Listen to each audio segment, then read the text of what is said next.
দুর্গাপুজোতে এত লাইন দিয়ে আর Burj Khalifa দেখা হয়নি, সেই জন্যই এবার দুবাইতে চলে গেছিলাম বুর্জ খলিফা দেখার জন্য। যাই হোক, জোকস অ্যাপার্ট, বুর্জ খলিফা দেখা কমপ্লিট হয়ে গেলে আমরা বেরিয়ে পড়েছিলাম আমাদের পরবর্তী ডেস্টিনেশনে যাওয়ার জন্য। তো যেতে যেতেই রাস্তায় প্রথমেই আমাদের চোখে পড়লো ডলফিন বিল্ডিং। তারপরে এই যেটা দেখতে পাচ্ছ, এই বিল্ডিংটা ছিল ওখানকার যে বর্তমান রাজা তার অফিস। তারপর এটা ছিল দুবাইয়ের সব থেকে বড় কনভেনশন হল। সো এখানেই বড় বড় যে সমস্ত প্রোডাক্টগুলো বা মিটিং সাবমিট সব এখানেই হয়ে থাকে।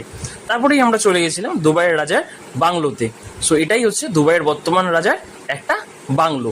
সো এই বাংলোর মধ্যেই দুবাইয়ের বর্তমান রাজার বর্তমানে 100টা ঘোড়া রয়েছে। তার মধ্যে একটি ঘোড়া তার সব থেকে প্রিয়। সেই ঘোড়াটির জন্য পুরোপুরি একটা সুইমিং পুল প্লাস একটা বাংলো আলাদা বানিয়ে দিয়েছে রাজা এটার মধ্যে। আর এটাই হচ্ছে সেই দুবাইয়ের আর একটা মোস্ট বিউটিফুল জিনিস, সেটা হচ্ছে দুবাই ফটো ফ্রেম। সো এইটাই ছিল আমাদের নেক্সট হল্ট। সো এটাই যাচ্ছিলাম আমরা। সো এখানটায় যাবার জন্য বাসটা কিছুটা ঘুরিয়ে যেতে হচ্ছিল। সো গিয়েই আমরা নেমে পড়লাম সেখানে কিছু ফটো ক্যামেরাবন্দি করবার জন্য। খলিফা থেকে রিটার্ন করছি লাঞ্চের জন্য। তো এখন মাঝপথে এসেছি আমরা দুবাই ফটো ফ্রেমে। তো সেটাই তোমাদের সাথে শেয়ার করছি, চলো। This is Dubai photo frame, full boundary.